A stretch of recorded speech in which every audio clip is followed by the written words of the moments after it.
সকালবেলা রান্না করতে করতে রান্নাঘরের কোনো জিনিস যদি রিফিল করতে হয় তাহলে বেশ বিরক্ত লাগে। কিন্তু কি আর করা যাবে, রান্না করতে করতেই তেলটা শেষ হয়ে গেল। করতে বলতে আলু ভাজাটা বসিয়েছিলাম, দেখলাম তেলটা ঢালতেই হবে, তাই ভাবলাম তেলটা ঢেলে নিই।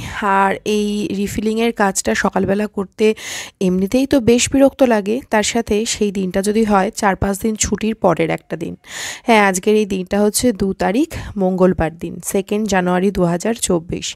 তো আজকে তো অনির্বাণের স্কুল খুলছে, সকাল থেকে একটু তাড়াহুড়ো রয়েছে অন্য দিনের থেকে একটু বেশি, কারণ ওই যে 4-5 দিন ছুটি ছিল আর শীতের সকাল, সব কিছু মিলিয়ে সকালে একটু তাড়াহুড়ো তো আছেই। Good morning everyone, welcome back to the channel. আশা করছি তোমরা যে যেখান থেকে আমার এই ভিডিওটা দেখছো তারা প্রত্যেকে খুব ভালো আছো, সুস্থ আছো, আনন্দে আছো, আর আমিও বেশ ভালো আছি। রান্না করব আজকে হচ্ছে রুই মাছ। রুই মাছটা একটু অন্যরকমভাবে রান্না করছি। অন্যরকমভাবে বলতে পেঁয়াজ রসুন, সাধারণত মাছে পেঁয়াজ রসুন আমাদের বাড়িতে খুব একটা ব্যবহার হয় না, খুব কমই, মাঝে মাঝে করি আর কি। ওই তো সেরকমই আজকের দিনটাও এই লেজা মাথা সমস্ত কিছু দিয়েছি, সেজন্য একটু পেঁয়াজ রসুন দিয়ে করব।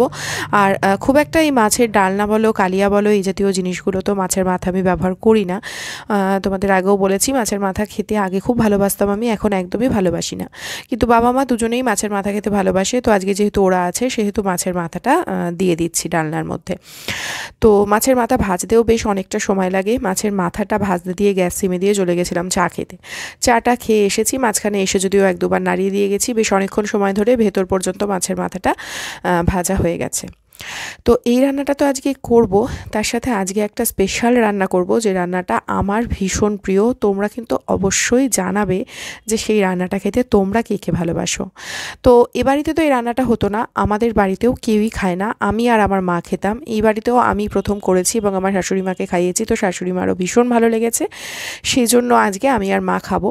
গতকাল রাত্রিবেলা চা খেতে খেতে আর কি, মানে সন্ধেবেলা চা খেতে খেতে কথা হচ্ছিল, তো তখন বাবা বলল ঠিক আছে তাহলে আগামীকাল বাজারে গিয়ে আমি এনে দেবো, তোমরা দুজনে করে খেও, মানে আমি আর মা আর কি। তো সেই মতোই কথা, বাবা চা খেয়ে নিয়ে বাজারে চলে গেছিলো আর বাজার থেকে নিয়ে এসছে। ও হ্যাঁ, এবার তো বলার দরকার তোমাদের যে কী জিনিসের কথা বলছি, সেটা হচ্ছে লোটে মাছ। লোটে মাছ খেতে আমি ভীষণ ভালোবাসি। সম্ভবত আমার এই 1 বছরেরও বেশি হয়ে গেছে আমি ইউটিউব করছি, কখনোই হয়তো লোটে মাছ রান্না তোমাদের সাথে শেয়ার করিনি। তো তার কারণ হচ্ছে করিনি কখনো আর কি, ওই একার জন্য করতে ইচ্ছা করে না, কারণ অনির্বাণ তো খায় না বা আমার শ্বশুরমশাইও খান না, তো সেক্ষেত্রে করা হয়নি কখনো। ওই গতকাল কথা উঠলো, বাবা নিয়ে এলো, তাই আজকে আর কি খাওয়া হবে। আর ও বাড়িতে, মানে আমার বাপের বাড়ির কথা বলছি, আমি আর মাই খেতাম, আর রান্না তো অবশ্যই মাই করতো। সেক্ষেত্রে রান্না খুব একটা যে করেছি তা নয়, এর আগে ওই 2-3 বারই রান্না করেছি আমি আর মা, মানে এ বাড়ির মা খেয়েছি আর কি। তো যাই হোক, দেখাচ্ছি তোমাদের সেটা। আর এখানে দেখো মাছটা ওই পেঁয়াজ রসুন আদা লঙ্কা বাটা দিয়ে একটু কষিয়ে নিয়েছি মশলাটা। আর এখানে দেখো একটু দই অ্যাড করলাম। পেঁয়াজ রসুন দিয়ে মাছ রান্না করলে না, ওর মধ্যে একটু টক দই যদি অ্যাড করা যায় তাহলে কিন্তু বেশ ভালো লাগে। টমেটো তো অ্যাড করা যায়ই, তো আজকে টমেটো দিলাম না, তার বদলে টক দই দিলাম। টক দই দুটো দিলে আবার বেশি যদি টক হয়ে যায় সেই কারণে। আর এখানে ওই ড্রাই স্পাইসেসের মধ্যে জিরের গুঁড়ো, ধনের গুঁড়ো আর একটু কাশ্মীরি লঙ্কার গুঁড়ো দিয়ে দিলাম।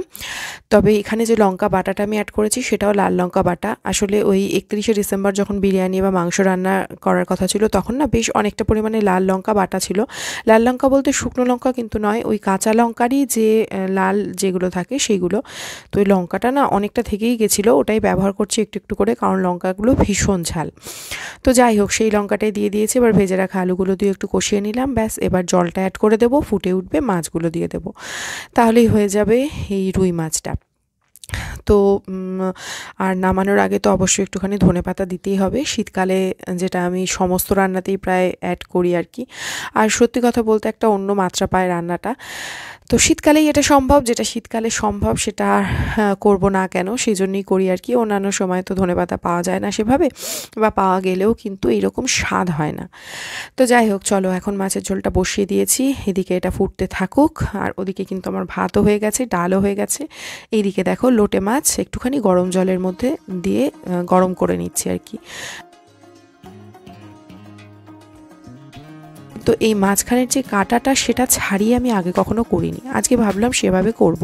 কারণ ইউটিউবে আগে একটা ভিডিও দেখেছিলাম যে মাঝখানের কাটাটা ছাড়ানো কোনোই ব্যাপার না, সামান্য গরম জলের মধ্যে ফেলে দিলেই কিন্তু কাটাটা খুব সহজেই বেরিয়ে আসে। তো সেই মতোই করলাম, সত্যিই তাই। গরম জলের মধ্যে মিনিট 2-3 মতো দিয়ে একটুখানি ফুটিয়ে নিয়েছিলাম, তারপরে দেখলাম কাটাটা খুব সহজেই বেরিয়ে এলো। আর যেহেতু আমি লোটে মাছের ঝুড়ি মতোই করব, সেহেতু মাছটা গোটা থাকার তো আমার কোনো প্রয়োজন নেই, সেজন্য এইভাবে করে নিলাম। তো দেখো এখানে রুই মাছের যে কালিয়া বলো ডালনা বলো যা হোক সেটা কমপ্লিট হয়ে গেল। এইবার করব আমি হচ্ছে লোটে মাছটা। আর যেহেতু অনির্বাণের স্কুল আছে, ও তো খেয়ে যাবে নিয়ে যাবে, সেহেতু একটু তাড়াতাড়ি তো রান্নাবান্নাগুলো করছি। আর লোটে মাছটা তো ওর খাবে না আর কি, কিন্তু যাই হোক রান্নাবান্না তো 10টার মধ্যে কমপ্লিট করে ফেলতেই হবে, সেই মতোই করে ফেলছি। আর এই মাছটা রান্না করতে না একটু বেশি তেল মশলার প্রয়োজন, মানে একটু স্পাইসি করে করলে ভালো লাগে। একটু তেল মশলা কম দিলে মনে হয় না আমার যে অতটাও ভালো লাগবে। তো যাই হোক সর্ষের তেলের মধ্যে পেঁয়াজ কুচিয়ে নিয়ে একটু ভাজা ভাজা করে নিয়েছি, তার মধ্যে আদা রসুন বাটা, ওই লাল লঙ্কা যে বাটা ছিল সেটা, হলুদ নুন সব কিছুই দিয়ে একটু ভালো করে কষিয়ে নিলাম। তারপরে এই কুচি করে রাখা টমেটো একটু দিয়ে দিলাম, ব্যাস এটাও ভালো করে কষিয়ে নিচ্ছি। দিয়ে এবার যে ঝুড়ি করে রেখেছিলাম যে মাছটা, মানে ওই কাটা ছাড়িয়ে সেটাও দিয়ে দিলাম। একটু নাড়াচাড়া করতে না করতেই ধনেপাতাটাও দিয়ে দিলাম। রান্না করাটাও না ভীষণ সহজ, ভীষণ অল্প সময় হয়ে যায়, শুধু এই তেল মশলাটা একটু বেশি লাগে, এটাই যা। তো ব্যাস এবার শুধু নাড়াতে থাকবো, নাড়াচাড়া করতে করতে একদম শুকনো শুকনো ঝুড়ি ঝুড়ি মতো হয়ে যাবে, সেই পর্যায়টাকে নামিয়ে দেবো। ভীষণই সহজ। আর কি বলবো তোমাদের, আমি এখনও ভয়েস ওভারটা দিতে গিয়ে আমার জিভে জল চলে আসছে, আমি এত ভালোবাসি খেতে, মানে আমার আর কিছু লাগবে না এটা হলে। তো ওদিকে তো লোটে মাছ হচ্ছে, আর এদিকে মা দেখো চাউ করছে, আলু দিয়ে ডিম দিয়ে যে সাদা চাউ হয় না, আজকে ব্রেকফাস্টের জন্য সেই চাউটা বানানো হয়েছিল। মানে আমি, মা আর বাবা খাবো, আর তো এ বাড়িতে চাউ প্রেমী কেউ নেই। তো সেই আর অনির্বাণ তো ভাত খেয়েই যাবে। আর টুবলুকে দেওয়া হয়েছিল ডিম পাউরুটি। তো ব্যাস এই ব্রেকফাস্টটাও আমার ভীষণই প্রিয়, মানে আজকে বলতে পারো সকাল এবং দুপুর দুটো খাওয়াই আর কি আমার ভীষণ প্রিয়। সাধারণত এখানে এই বাড়িতে আর কি আমি করি না এই দুটোই, কারণ ওই চাউ খেতেও ওরা কেউ বিশেষ ভালোবাসে না, আর লোটে মাছের তো প্রশ্নই নেই। তো যাই হোক ওইদিকে রান্নাবান্নার কাজকর্ম সমস্ত কিছু মিটিয়ে এদিকে ঘরটট সমস্ত গুছিয়ে নিয়েছি, ফার্নিচারও হালকাভাবে ঝেড়ে নিয়েছি। সমস্ত ফার্নিচার আজকের দিনে ঝাড়া হয়নি, কারণ মা বাবা আজকে সন্ধেবেলা আবার চলে যাবে, তো ওই আর কি গল্পগুজব করেই সময় কেটে যাচ্ছে। কাজ ঠিকঠাক সবসময় যে সব কিছু করে উঠতে পারছি তা নয়। আর এখানে দেখো আমি একটু রেডিও হয়ে নিয়েছি, ঘড়িতে বেজে গেছে 12টা 10। এখন একটুখানি বেরোতে হবে, কারণ ঘরে চা বাড়ন্ত। আমি ভেবেছিলাম চা আছে, মানে যে শিশিটাতে রাখা আছে সেটা তো শেষ হয়েইছে সকালে, আর ভেতরে রাখা আছে ভেবেছিলাম, কিন্তু এখন দেখছি সেটা নেই, যার জন্য চা কিনতে বেরোতেই হবে, কারণ সন্ধেবেলা নইলে চা খাওয়া যাবে না। তো চা কিনে আমি চলে এসেছি। এখানে এসে দেখছি স্নান করে মা পুজোও করছে। আসলে আমি যখন গেছিলাম তখন মা বাবা টুবলু তিনজনে মিলে একসাথে লাইভ খেলছিল। তো তারপরে এসে দেখলাম মা স্নান টান হয়ে গেছে, মা পুজো করে নিচ্ছে। তো আমিও যাই, এবার গিয়ে যে জিনিসপত্রগুলো এনেছি সেগুলো জায়গা মতো রাখি। আসলে গেছিলাম তো চা কিনতে, কিন্তু টুকটাক কয়েকটা জিনিস কিনে নিয়ে এসেছি। কেনার ছিল আরও অনেক কিছুই, যেহেতু মাস পড়ে গেছে মুদিখানার জিনিসপত্র অনেক কিছুই কেনার ছিল, কিন্তু আজকের দিন আর সেগুলো ইচ্ছা করলো না আর কি। তাই ওই অল্প কটা জিনিস যেগুলো না হলেই নয় সেগুলো নিয়ে ঘরে চলে এসেছি। তো কিছুই না, এখানে একটুখানি ফল নিয়ে এসেছি, একটু কমলা লেবু আর একটু কলা নিয়ে এসেছি, তার সাথে ফিনাইলটাও একদম বাড়ন্ত ছিল সেটা নিয়ে এসেছি। আর নিয়ে এলাম চা।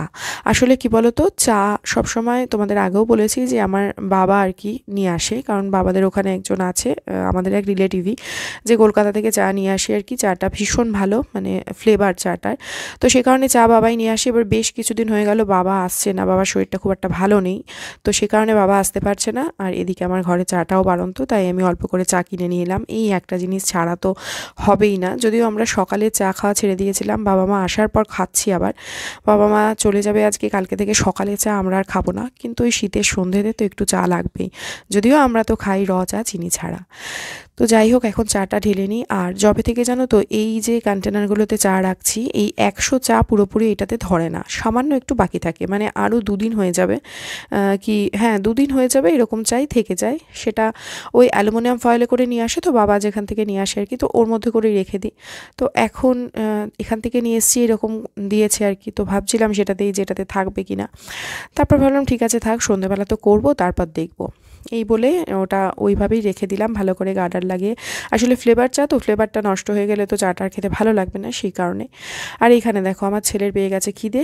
খিদে নয়, মনের খিদে আসলে, যেহেতু ঘরে বানানো কেক ঘরে রয়েছে, এটা থাকলে সবসময় খিদে খিদে ভাব একটা আসে। তো যাই হোক বললো, তাই জন্য এক পিস ওকে দিয়ে দিলাম। একটা টিফিন বক্স তো ফাঁকা হয়ে গেল, আর একটা টিফিন বক্সেও অল্প কয়েকটা পিস আর রয়েছে। আসলে গতকাল যখন বানানো হয়েছিল তখনও জানো তো সবাই মিলেই খাওয়া হয়েছে, যার জন্য খুব একটা বেশি নেই।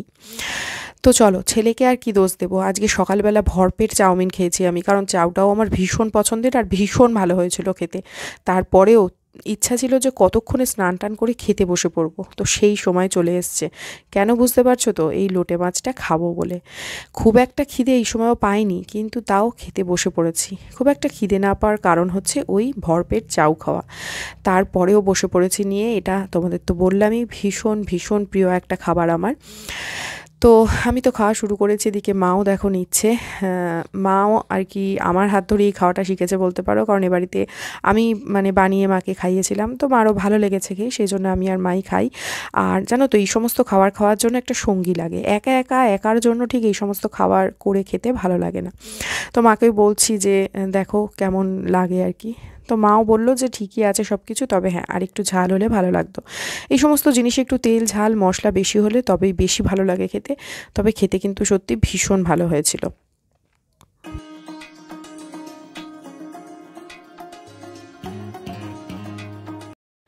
এই সময়টা হচ্ছে সন্ধে 6:30, মানে মা বাবা রেডিও হয়ে গেছে বেরোবে বলে।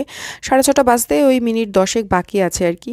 তো মাকে বললাম একটুখানি কেক খাও, কারণ ওরা না চা খেতে চাইলো না, বললো যে গিয়ে পৌঁছে আর কি তখন ঠান্ডায় যাবে, তো চা খেতে ইচ্ছা করবে তাই তখন খাবে। তো কেক দিলাম, মা বললো না কেকও খেতে পারবো না, পেট এত ভরা রয়েছে, অল্প খাচ্ছি বলে মা অর্ধেক নিল।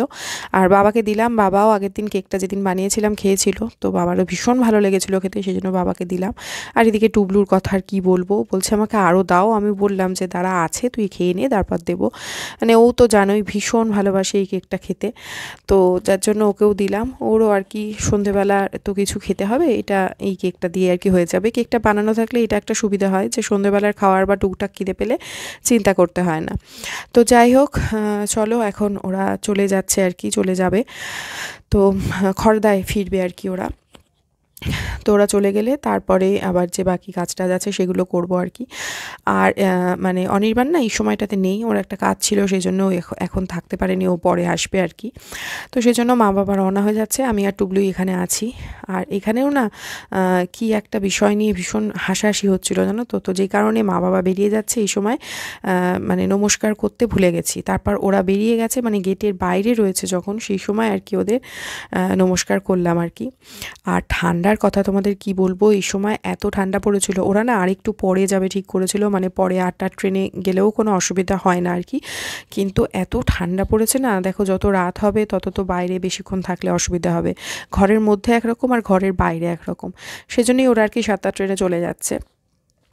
তো যাই হোক, ওরা রওনা হলে তারপরে যা কিছু আবার কাজ বাজ সেটা করবো বলে ঠিক করেছিলাম, কিন্তু সেসব কিছুই আজকের দিনে করা হয়নি। টুবলুর এই সময়টা পড়াশোনা যেহেতু থাকে না, মানে এই ডিসেম্বর মাসটা পুরো বা জানুয়ারির শুরুর দিকটা, সেহেতু এই সময়টা মানে মা বাবা যখন আসে তখন ও খুব ভালোভাবে ওদের সাথে সময়টা কাটাতে পারে, যেটা ছোটোবেলা তো কাটাতোই যখন ওরা আসতো, কিন্তু এখন তো পড়াশোনার চাপ অনেকটাই বেড়ে গেছে। পড়াশোনা চলাকালীন ও এতটুকু সময় পায় না, স্কুলেই তো অনেকটা সময় চলে যায়। তো সেটাই টুবলুও বলছে এখানে যে এইবার কিন্তু অনেকটা সময় খেলাধুলা আর কি করতে পেরেছি। খেলাধুলা মানে ওই তো তোমাদের বলেছি যে লাইভ খেলা, তারপর আগে জানো তো আমরা একসাথে লুডোও খেলতাম, যেটা এবার আর হয়নি। ও ওই লাইফ আর বিজনেসই খেলেছে অনেকটা সময় ধরে মা বাবার সাথে। বাবা মা চলে গেছে সন্ধ্যাবেলা 6:30টার সময় বেরিয়েছে ওরা, তো তখন তো অনির্বাণ ছিল না। তো তারপর থেকে না আমি আর কিচ্ছু ভিডিও শ্যুট করিনি আজকের দিনে। তো এখন ভাবলাম ভিডিওটা এন্ড করি।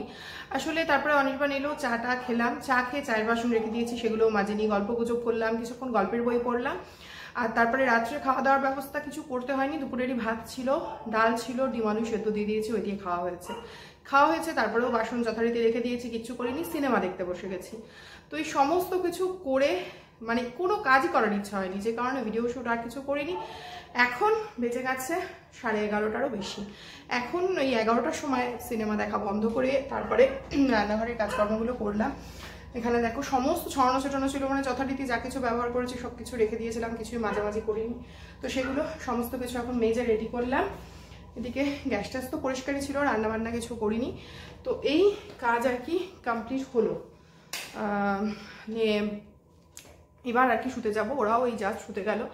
আসলে অনির্বাণের যেহেতু স্কুল খুলে গেছে কালকে থেকে, সকালে তো আবার উঠতেই হবে, এমন নয় যে ছুটি আছে যে দেরি করে উঠবো, সেটাও হবে না। তো সেক্ষেত্রে কাজকর্মগুলো একটু তাড়াতাড়ি গুছিয়ে নিলে সুবিধা হয়, বিশেষ করে শীতকালে। কারণ এই যে এত রাতে জলের কাজ করলাম না, জল একদম মানে প্রচণ্ড ঠান্ডা। আর আজকে তো প্রচণ্ড ঠান্ডা পড়েইছে, গতকাল থেকেই প্রচণ্ড ঠান্ডা পড়েছে। আর আমাদের যেহেতু ওপরে ট্যাঙ্কির জল তো মানে জমানো জল, যে কারণে ভীষণ ঠান্ডা। মানে প্রতিদিনই ভাবছি যে সকালবেলা থেকে মানে তাড়াতাড়ি কাজকর্ম করে নেব, সন্ধ্যের পর থেকে যাতে বেশি জলের কাজ না থাকে। কিন্তু খাওয়া দাওয়ার পরের কাজগুলো তো করতেই হবে, ওটা তো আর কিছু করার নেই। আর সিনেমা দেখতে দেখতে দেরি হয়ে গেছে, যার জন্য জল যত রাত হবে তত বেশি ঠান্ডা লাগবে। তবে হ্যাঁ, কাজ করতে শুরু করে দিলে তখন আর অসুবিধা হয় না, প্রথম জলে হাত দেওয়াটাই একটু কষ্ট মনে হয়। তো যাই হোক, চলো আজকের ভিডিওটা এরকম বিক্ষিপ্তভাবেই শেষ করছি। আসলে আর এক একদিন হয় না যে কিছু আর ইচ্ছা করে না করতে, যে সেরকম কিছু কাজও করিনি তোমাদের সাথে শেয়ার করার মতো আর কি। তো যাই হোক, ভাবলাম ঠিক আছে আজকে যখন ইচ্ছা করছে না, এরকমভাবেই একটুখানি কাটাই। আর যেহেতু রান্নাবান্না কিছু করার ব্যাপার ছিল না, সেহেতু আরও ভাবলাম যে ঠিক আছে আজকে আর এখন কিছু শ্যুট করবো না, তাই এতটা সময় কিছুই ব্লগিং করা হয়নি। তো ঠিক আছে, চলো আজকের ভিডিওটা এখানে শেষ করে দিই, কারণ এখন শুতে যাব, এখন আর কিছুই করার নেই। তাও 11:40 বেজে গেছে, এবার যাব শুতে। ভিডিওটা এখানেই শেষ করে দিচ্ছি। আশা করছি তোমরা যারা আমার সাথে এতক্ষণ থাকলে তাদের ভিডিওটা একটু হলেও ভালো লেগেছে। যদি ভালো লেগে থাকে তাহলে প্লিজ একটা লাইক দিয়ে যাও, আর চ্যানেলটা সাবস্ক্রাইব করে পাশে থাকার অনুরোধ রইল। তাহলে আজকের মতো এইটুকুই, দেখা হবে পরবর্তী ভিডিওতে। ততক্ষণের জন্য তোমরা সবাই খুব ভালো থেকো, সুস্থ থেকো, আনন্দ থেকো। Tata and good night.